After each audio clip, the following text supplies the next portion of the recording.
Good evening, guys. I'm Compound. And I'm Proud, and welcome to Let's Talk Stupid.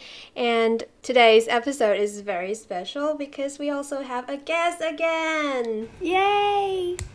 Yay! So, can you introduce yourself to our audience? Sure. So, guys, hello. I'm so new to this. My name is Nam. Thanks y'all for having me here. Yeah, I'm a friend of both of them. Yeah. Today, we're going to be talking about something that is really common in our daily life. It's we say it's an integral part of our life. If we lack of it, we will die. It's food. We're going to be talking about food. So, firstly, we would like to begin with a small activity of, we want to start with each of us beginning to describe what food would fit the characteristic of the two others. And then after that, I'll let each of the member in this episode of podcast tell the stories of the food in their childhood. We can begin with Proud. So, I think I'll describe Nam first, Okay. right? So I have to describe two of you first, Yeah. right? Or you guys are describing me? Yeah. Okay. You described. Okay, I'll describe Nam first. So I think Nam is a croquembouche. What is I don't know that? if I pronounced that correctly, but it's like a French dessert. Classy. Yeah, it sounds very elaborate. And so the reason why I chose this is because it sounds intimidating and it may look a little bit intimidating at first. No, at first. Okay. But actually on the inside it's just buttery cream and sweetness. Oh. And Are you flattering and me? other sort of. So other characteristics are like hardworking, perfectionist, and over the top. Well, to describe this dessert, the pastry chef have to make it a tower. So it's like a cone tower made of small shoe balls. Wow. And it's filled with cream, and they join these balls together with caramel. Okay.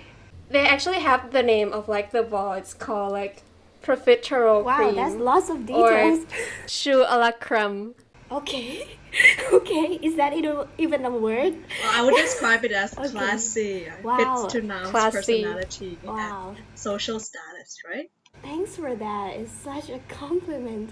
I find it funny, and I couldn't think of anything else. It just popped into my mind. I watch a lots of cooking shows and dessert competition, so I knew that this was over the top. Okay. Yeah. So moving on to compounds, I think you are a lasagna because you have so many layers. You have something like philosophy, dark humor, and you are very cheesy at times. And you got that saucy vibe, and you'll be the one who use the G and N, the lasagna. It's spelled with G and N. You're going to be willing to make it a little more different, so you choose to use G and N instead of Y, even though that letter has already existed. Nice. Then I got often eaten by Garfield. I'm honored. So then, what about you, Nam? What do you have in mind about food that can describe our characters? Okay, so first thing first, you guys gotta excuse me for this, cause I'm not an expert at food. So yeah, I can think of things that are so simple. Okay, but yeah, hope it'll do fine. Okay, so I'll just describe a compound first then. Okay. So you look from the outside first, your experience looks like a intimidating person, and you've got that mysterious vibe. I don't know, it's so hard to describe you in words. I don't even know how to put this in words. Um, exactly, but yeah, so you kind of have me get to think about like picture this kind of like a steak on a minimally decorated dish. You know, it looks luxurious. It looks so, um, yeah, so high class. Classy. Yes, classy for sure. And yeah, she looks so hard to crack it down. I don't know. Yeah, she really And has when you that cut the vibe. steak, you found disappointment. No, no, of course I love beef. That's why I chose it in the first place. The ironic thing is that compound doesn't eat beef. Oh really? Oh, never mind that. I love beef. You can say pork, Oh pork, yeah, yes, pork. of course. Like pork. You can also say that compound doesn't eat herself. Yeah, the funny thing about beef is that I don't like beef because one time I visited a crematorium of my relative, and the smell of human flesh burning is, I would say, similar in order to soften it down, but actually it's pretty much unlike to the smell of beef burning on the grill buffet or something like that. So I despise meat, but it's okay from time to time to eat meat due to occasions. For example, if I eat buffet with my friends and they force me to, then I have to eat it, and it smells gross anyway. It smells unlike human flesh. Not that I have tasted it, but yeah, you get the point. So yeah, regardless of its taste that you might have like despised it, yeah, it is it has that vibe that is hard to like fathom what you are like certainly yeah. So I think that's so you. Okay, so Crown is your turn. Okay, so I think of you of an a cream mushroom soup. I love it. Yeah, first thing first, I love it. Although it looks like simple, I don't think that's a negative one. But yeah, you it's really fundamental to have soup, in like in a meal, so you are so smart, diligent, you are so well rounded, I don't know, like yeah. And yeah, you are so friendly to every human being. Yeah, you are so nice to everyone. I don't know. So like this soup really um, describes you best for me. Yeah, I love soup. And I love you too. Yay! So cheesy, but thanks. Yeah. She should be lasagna too, right? Not fair, not fair. Okay, that's it for Okay. me. Then yeah, pretty much I can say the same thing. I'm not actually an expert in food, despite the fact that I always watch tasty videos. I don't remember any single one of them. But okay, I'll try to use my little knowledge in my head to compare your sophisticated characters to such delicacies. I think that Monlada, we can begin with Proud. Yeah, Proud real name is Monlada, so in case you guys don't know. I think Proud is best described with, sticky rice with mangoes. But with mangoes that are not too sweet because I don't like mangoes that are too sweet. These menus are really popular, especially in ice cream parlors like Swenson and stuff. I think this best describe you because it is very very sweet. These menus, it causes you diabetes, but it's a menu that is hard to make to be delicious. You need to be a little bit meticulous in order to make it not too sweet, and you can mix it with a lot of other menus because you're very versatile.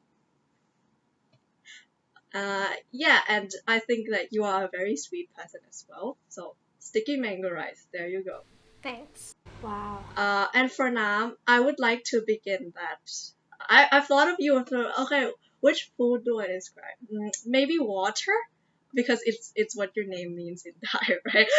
But that will be rather too Yeah, disappointing that's for the true. audience and for you to hear that I compare you with water.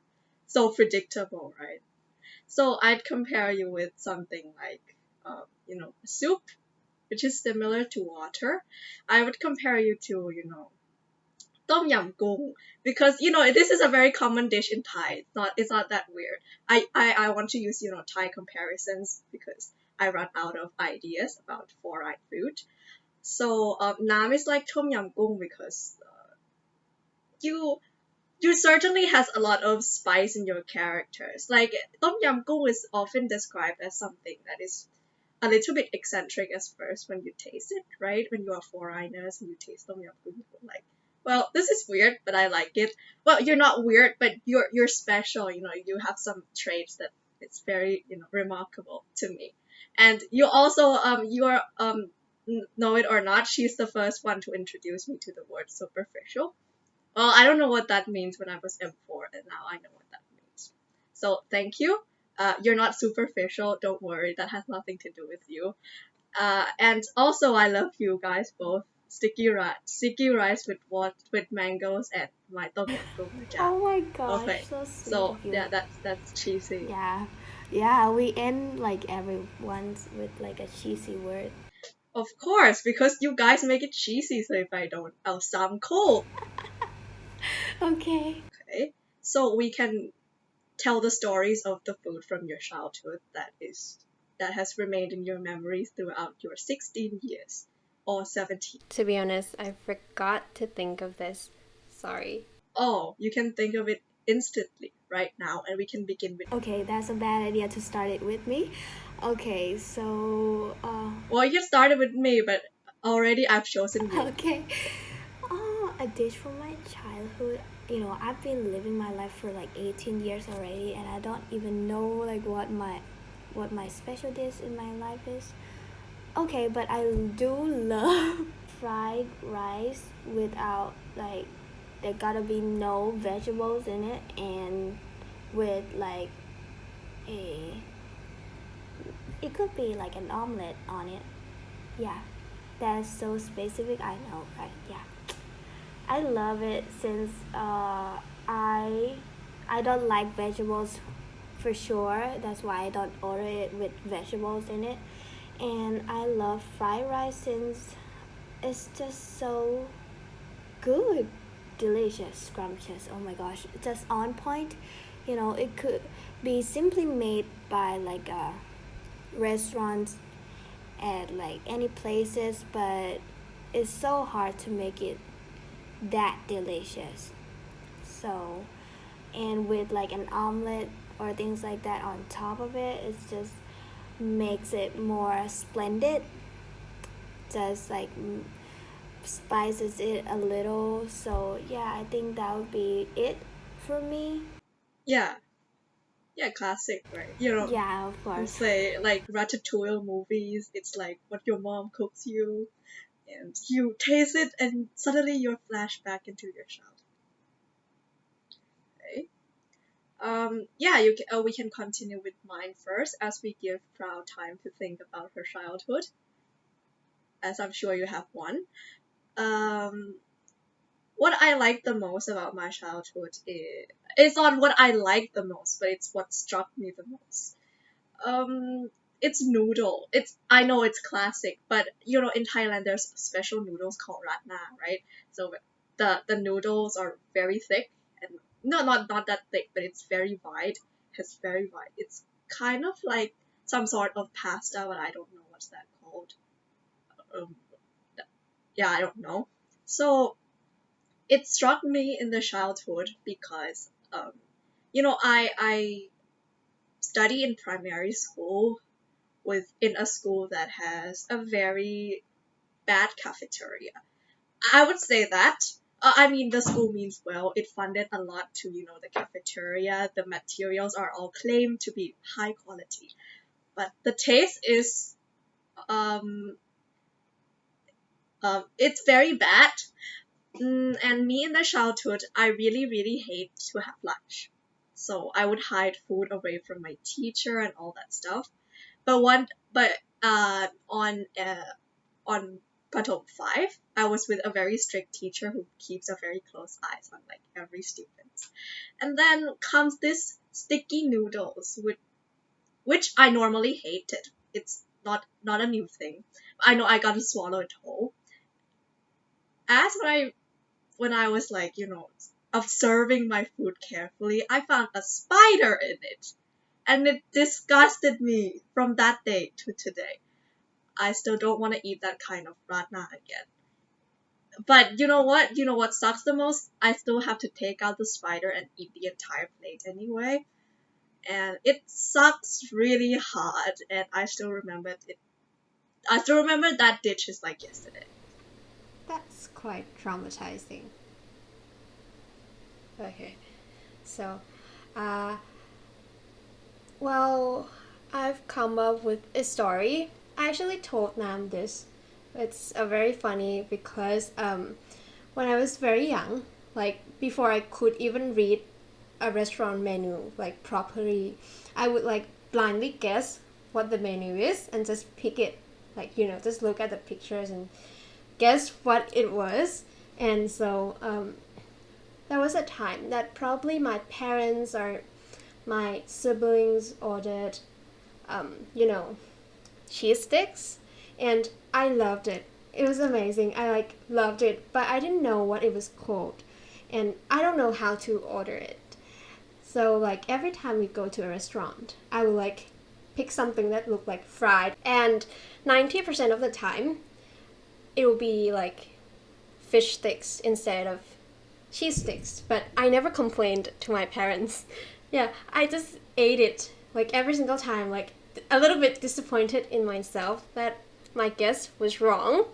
And so when I grew up a little bit more and then I go to a restaurant, I realized later that it was cheese sticks, but my parents already thought that I love fish sticks, and every time they go to a restaurant they were like, "Proud, this is your favorite, why don't you order it?" And I was like, no. But I never told them this story though. Yeah. But when they listen to this episode of podcast, they can finally hear your honest Oh my opinion. god. Wow. Y'all got like behind story behind your like dish from childhood and why I don't. But yeah. That's fine. Something cannot be explained by words, right? Oh yeah, Okay. for sure. Okay, then I would like to, begin to get into the content of this podcast by, simply stating a question. What do you think food will be like in the future? We see food. I don't think its form has changed much from the eyes of commoners like me who is no expertise in like food. It doesn't change very much. But what about you, Proud? You are like foodies. So what do you think? To be honest, I have to say this first. I'm not a foodie, but my mother used to own a restaurant. And, well, me personally, I view food more like a chore. Like I've said once in like the previous or something episode. And I think food might have changed a little bit. People want to be more like creative and unique, just to keep the restaurant interesting and keep inviting people over, like so people could come back and experience something new. So a little change, I think. What about you, Nam? What do you think food will be like? Is it going to be like, fried rice forever club? Everything will definitely turn into fried rice. There will be no other food. You're so sarcastic, Compile. Okay. Yeah, I mean, but yeah, I really do think that they're like is gonna change. I think everything does change when the right time comes, and that really applies with like food as well. I think for me, people right now tend to look at things that are more like sustainable in life, and I think that food could be adjusted towards more like to like a sustainable way of like providing food as well. So like maybe it could be done really differently from like what it is like now. So yeah, I think it will really definitely change. I think that food change in like different ways. For example, there are like food that become so complicated. There are like food that which you see in Gordon Ramsay, which are too complicated. And for me, it tastes exactly like I've never tasted that, but I guess it tastes just like any other normal food, just with expensive price tag that is a placebo effect That's a to feel roast. that it's better than anything else. Yeah, kind of. And there's like another type of revolution of food that is specific to, to maximize comfort of eating, to, make it proud style of eating as a means to an end, sort of things like that. Which, for example, is like food in supermarkets, food in normal stores like 7-Eleven has become more of like fast food thing. They can turn every kind of food into fast food, I think.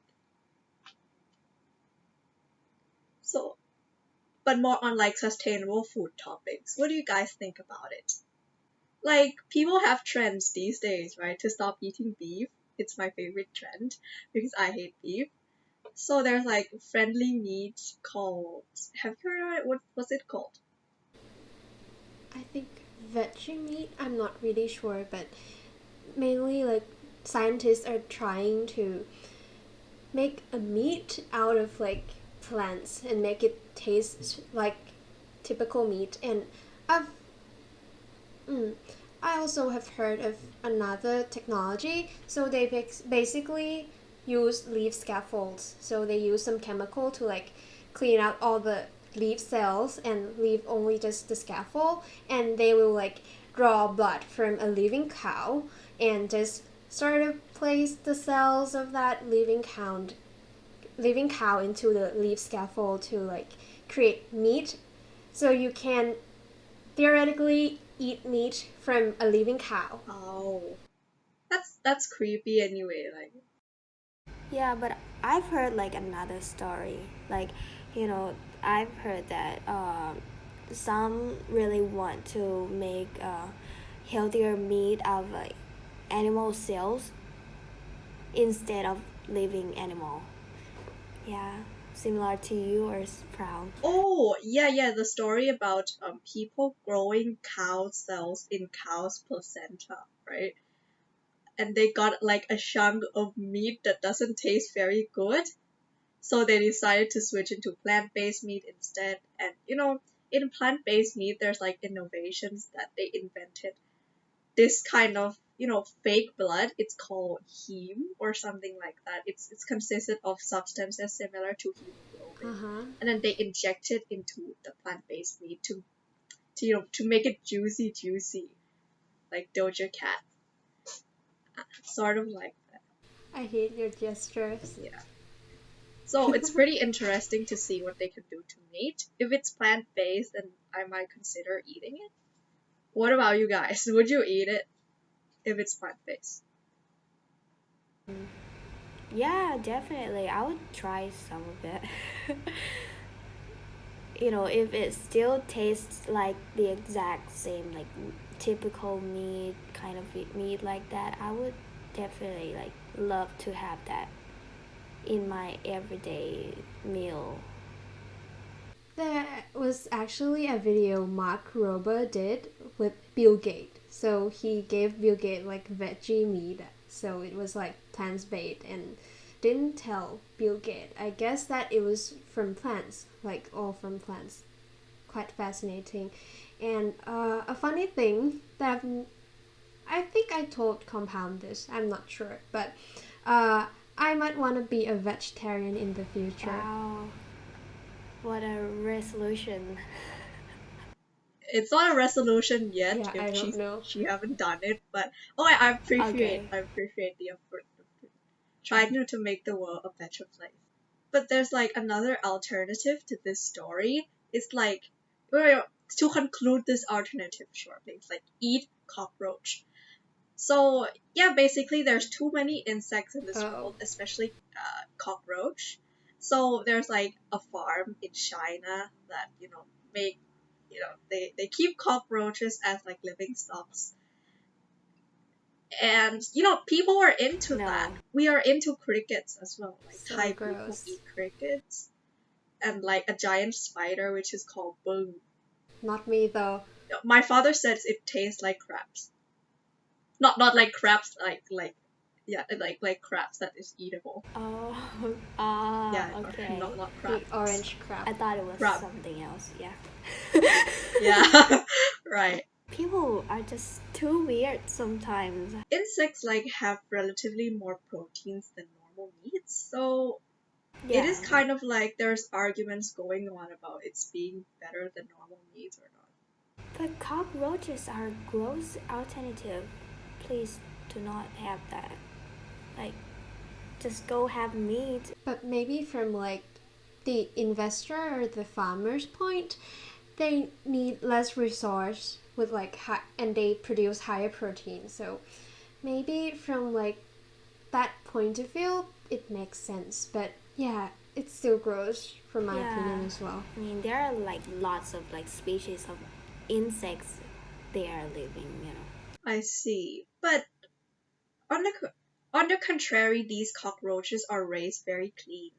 Like, China, they regulate things very tightly, and it is raised very clean. So without any stigma or bias, I think they are very clean to eat. But if you ask me whether if I would like to eat it or not, yeah, well, not yet, not in this form. But if it is packed in like, a meat similar to steaks, and they add the juiciness and every component that make it look like meat, then maybe I'll consider trying it. Would you? Oh, like this is a very strange coincidence. There is a movie I watched years ago. It's called Snowpiercer. Have you guys watched it? No. I've seen my But I've favorite heard of that actress, though. but I've not watched it. Yeah, so it's a little bit a spoiler, so you can skip this part if you don't want to listen to this. But so like basically the world got frozen, and there is a train that contains like all the people in the world in that train, and the train will like go around the world forever and keep the people alive because the outside world is too cold to leave. And the train like bogie is separated into like class society, and like the last bogie is for the people who are the poorest because they couldn't afford the ticket at first and sort of stuff.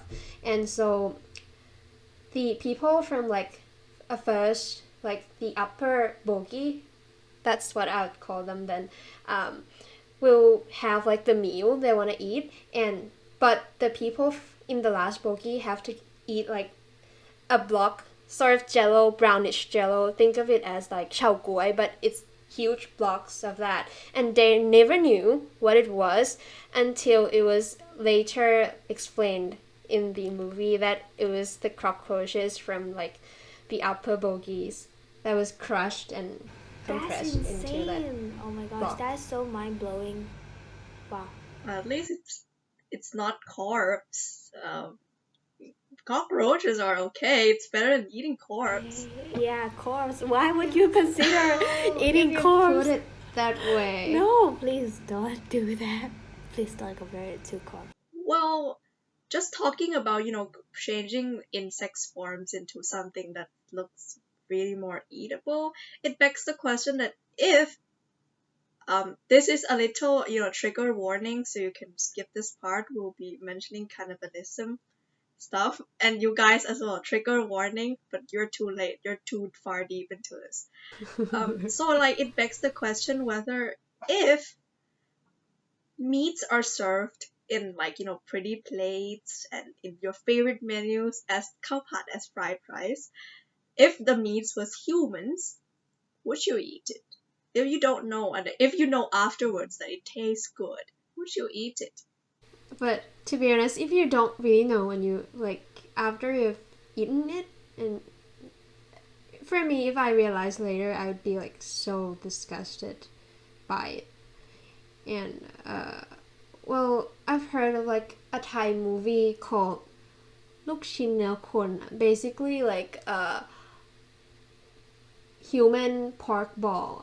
Like it's like a noodle restaurant that use like the customers meat to like make the noodle and then feed it to like another customer. We can never really fully understand the situation without being in it. I'm not saying that you should be, but I don't think that we can give like the answers. It's like a trick question. There's no right answer to this. But the most appropriate answer would be no. I don't want. I'm disgusted by it.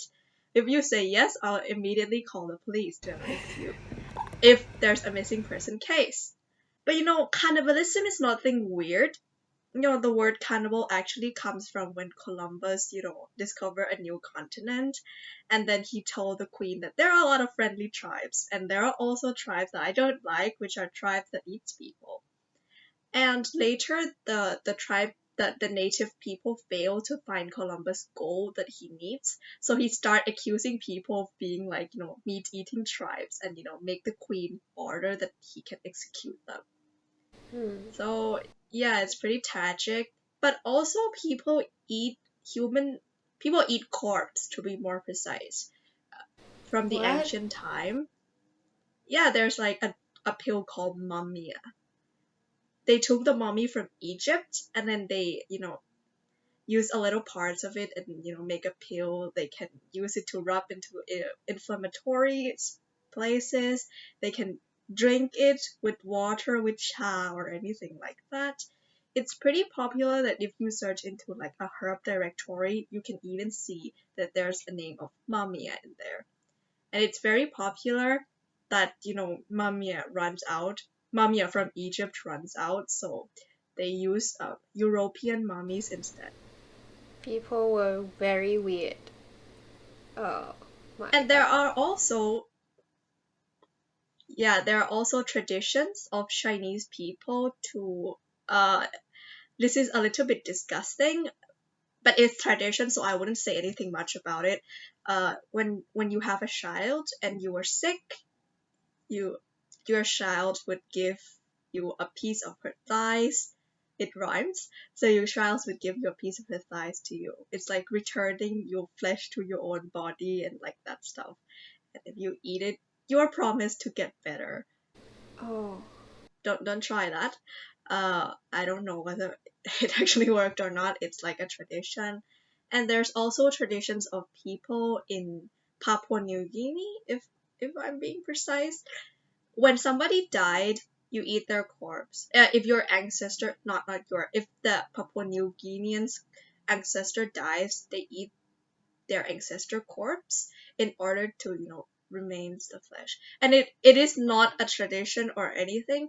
It is like a common request, like your ancestor writes before Oh. he or she died, Okay. please eat my flesh, darling. And then you But eat like it. for the The case of, unfortunate part. I think that for the case of the mummy pill, I think that's very disrespectful for like someone who want to return to their body and like have their second life to like turn them into a pill and swallow or something.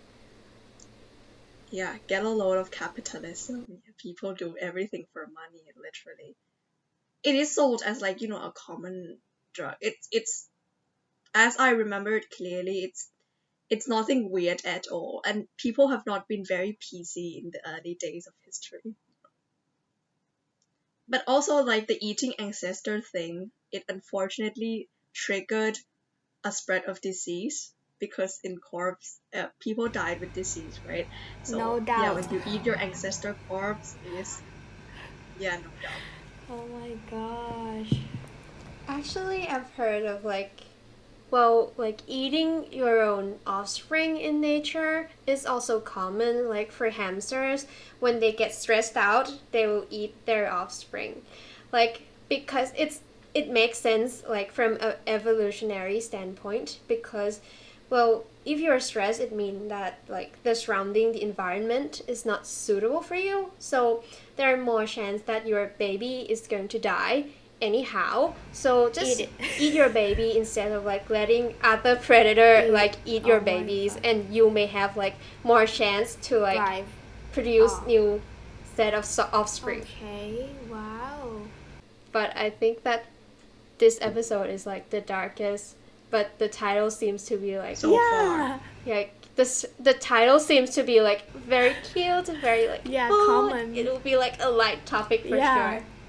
I didn't expect us to like go this far. Me neither. Since you brought like evolution standpoints up, I would say I did not support it, but I would say that it makes sense as well in human evolution standpoints to eat each other. What? Because you listen, consider this.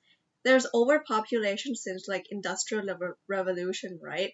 So and yeah, I'm pretty sure that throughout the histories there are like people eating people because we don't have enough food, and I'm afraid that in the very near future it might be possible that cannibalism will gain popularity.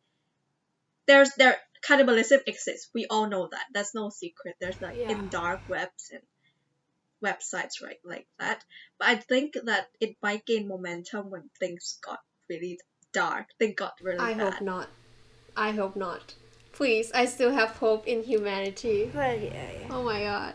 Birth control. Yeah, I think like the additional reason to like justify that what they were doing in the early ages was like fine. Was that, well, yeah, first thing first, they lack food, and yeah, and second would be like maybe they didn't know about like morality or like things like that, yeah, they didn't have like that kind of sense.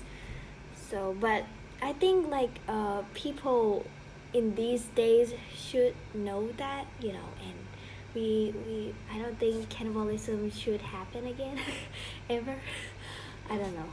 I think that I would think that I would disagree on the point that people in the past don't have like morality. They're like morality since like Socrates ages and stuff. But I think that instincts prevails anyway. So if we're really really hungry, who cares about gods, right? Because God should have helped us before this catastrophe occurs, and he didn't. So why? I'm hungry, I should eat people. I should eat corpse. It's nothing wrong with that. It's like survival instinct. I don't think it justify cannibalism on normal basis, but the logic behind that makes sense why people eat each other. So I think that it might therefore make sense if our world is turning into a dystopian society, which yeah, it's very likely. Well, actually, have you seen like the population trend lately? People have been like having less kids, like in general. In our social study class, that it's starting to reach the plateau, and because like the healthcare is better. I mean, the healthcare sector is better, so people live longer, and it's like a social phenomenon or something that people don't really want to have kids anymore. So I don't think that we will eat each other because of over population very soon. Like at least in Thailand though. Yeah, we still have like food, yeah, like typical food to be eating. So Well, on that I don't know, but like we know that there's like birth control and trends of people wanting to have less kids, but you also have to remember that the main population which cause overpopulations are in the area that is uneducated. And people, Uh-huh. why do people don't want to have kids? Because it's expensive, and uneducated people don't know that, so they will continue to have kids. And the result is that we might probably going to live in a society where there's like a lot of people who is probably deprived of education, and a very few people who have a very very high chances of getting good education and wealth. Well, I think that's the government's job to like spread the equal education thingy, and let's move on to another topic, shall we? Yeah, it's getting real and depressing. Couldn't be more true. Oh, there's a topic. Yeah, okay. Nam, you can go first. Hello, this is Proud from the future. We actually lost Nam's recording during this section, but the topic was very interesting, so I don't really want to cut it out of this episode. So this section we basically talked about you can smell things and be full, and Nam talked about like smelling chocolate. What? Yeah, that's so weird. Oh, I believe because that's how like smell works, right? You breathe the particle. For example, if you smell fart particle enters your system, right? And this part is about nutrition pads that stick on your body and you don't have to eat or chew anything. Oh, convenient. Yeah, like you don't have to chew or anything. That's what you it's like, just like right? slap Use and it. you're Like, full. Yeah, but like I think I still have to train my muscle. Maybe I have to like chew gums to keep my muscle activated. But I don't know how to fix my esophagus and stuff. But I think it will cause lots of problem, right? And then Nam talked about something very good, and we lost the whole recording. So sad. instead of it's kind of like a pad that you know that helps you from cigarettes addict, but it's kind of like helping freeing you from eating addiction. It's like you don't have to eat anymore, you consume anyway. So I think it will be pretty useful for people in like medical fields who want to cure obesities and stuff. So I assume that if you use this kind of things, you don't have to eat or taste anything, you won't feel hungry as well. So yeah, it might be useful for in medical fields. Oh, I got some fun facts today. So, this day last year, coincidence again, a 36-year-old man ate 75 hot dogs in 10 minutes and won a world record. What a glory event. 75 hot dogs. Is there any health effects after that? I don't know, but like, he just like, it was like 8 hot dogs per minute. What did he do? Like, does he feed hot dogs through tubes and like with extreme speed? No, he just like, it's during like a competition because of like, it's, what do you call this day? The Americans' Independent Day or something? Oh yeah, 4th of July. Yeah, Is it? exactly. Yeah, so like he shocked the whole thing like within seconds, and he dipped like the whole hot dog in water to make it like softer so it's easier to shock. I'm happy he didn't choke. Oh, but another point that is worth bringing up is there's like it is very common in the our society to have like buffet meals, especially among students like us, right? And there's always controversial problems, kinda, whether if we should eat as much as we can or whether if we should just take what we can.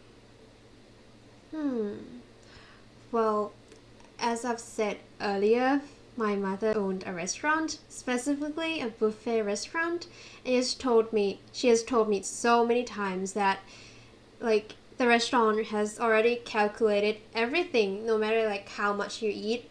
If you are not like a competitive eater and there is a limit to like the time you can eat, there's no way you can like gain more than the restaurant, and the concept of you breaking the restaurant because you eat too much is not possible. And so I think you should just enjoy what you want to eat and at the limit that suits you, I guess. What about you, Nam? I've heard from Proud because we have buffet on the other day that you're quite an eater. You quite eat a lot when you go to a buffet. Is that true, or is she? Well, for me, I think we should like eat whatever we want. Yeah, I really agree with Proud as well. We'll die someday soon. Okay, don't dig in it. So yeah, but for like a healthy in a health wise, I think we should only like consume what we can take, to like the limit that is like sufficient, not to like oversee that, over exceed that. For me, I just, I don't think much. I take what I can take. It's like, going to buffet is kind of like dining with your parents. When you order a la carte thing, you are always concerned whether you have enough money for that. But when you go to a buffet, you don't have to worry, you don't have to calculate much. So it's like dining with your parents because you don't have to calculate anything. It also gives you the sense of, freedom to eat whatever you like in this limited spans of time. But yeah, you're right. We're never going to outgain the restaurant, but I don't worry much about it. I think there's something in buffet meals that cannot be calculated. It's like the price of freedom that you gain in order to in the Wow, restaurant. that's so deep. Okay. It's like the contrast of the the fine dining thing where you get like very small food, very expensive stuff, and you got like 8 course limited.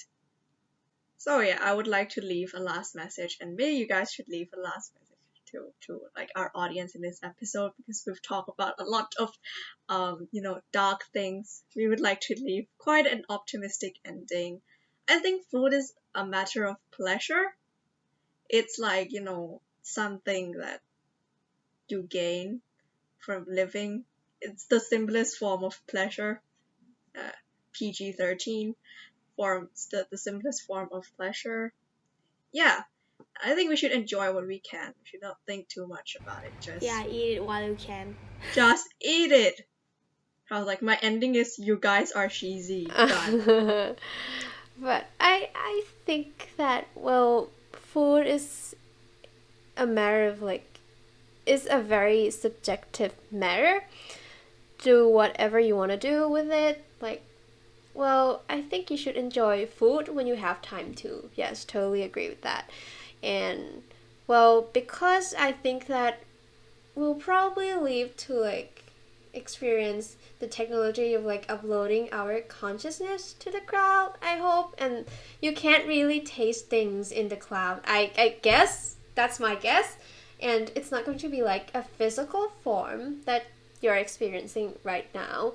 So experience not only just food, but everything around you, and appreciate who's ever around you, whatever's there, and appreciate what you have every single day. Yeah, and I've ever asked the question whether she's a rationalist or empiricist, and I think that now we have come to a conclusion that she's an empiricist. Okay. So okay, we can move on to now. Well, I agree with it, both of you. Food is, yeah, right. Um, food is something that is so like essential and vital to like everyone's life, and I think food is really fundamental, and it should be more like accessible to every area on earth. So that we don't have to have like cannibalism in the next or near future, hopefully. And yes, I think that we should really appreciate things that we have, including food. Yeah, like Paul already mentioned it. So, food is life, life is food. Just enjoy it while you still can. Yeah, that's it for me. I don't even know what I'm talking. Yeah. Instead of live, laugh, love, you would like to change it. Live, eat, love. Yes, Nice. for sure. Well, of course, and I think Or leave, love, eat. yeah, that sounds better. You don't need love, Oh, sorry. Hey. wow. Love from your parents. Don't you need it? Okay, sure. Love, because that's what Jesus told me to do. Okay. Okay, so I hope that the audience doesn't get are not too traumatized because of our cannibalism talk. I hope that you can still see the bright side, because we tried the best to conclude it the best as we can.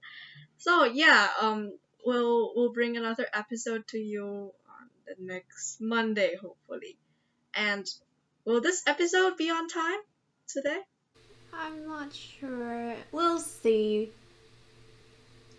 Yeah, we'll see. Add a little bit of excitement to our podcast. So that's the end to this episode, and You can follow us on Facebook, Twitter, YouTube. It's all Let's Talk Stupid. But I don't think we're going to post on like other social platform than YouTube anymore, right? Like it doesn't really work out. yeah, like for Twitter, we don't know why we do that because there's no followers, and I don't see the point of posting without any followers. Like who am I posting to? Nobody's. I mean like who am I posting to? And for Facebook, I think that's a very good alternative to like spread out your channel. But also there's like this problem that if I create a new account without any friends, all I can post is only friends, and I cannot post anything public. I don't know what's wrong with me or what's wrong with Facebook, so I decided to put the Facebook and Twitter plans on pause. And if we gain a little more followers on Twitter or Facebook, if people add us as friends, then maybe we'll post it on it again because we see that it do something. And do we have a question for today? Yeah, I think that we have a question for today's episode. I would like everybody to, imagine their childhood dish and try to draw a picture or create a narrative how it will evolve over time. Like, will fried rice become a capsules? Will fried rice be made out of cockroaches? And that sorts of things. You can email us your answer at letstalkstupid.stupid@gmail.com. And Nam, do you want to leave your social media? Yeah, of course. So, I've got an Instagram account named Cholapin, is spelled as CHOLLAPHIN is my real name, and yeah, that's pretty much it for my social platform. Yeah, you guys can follow me there. Thank you. So, we would like to thank our guest very much for such fun conversation, and we would like to thank our audience too for listening. We'll see you next week. Bye bye.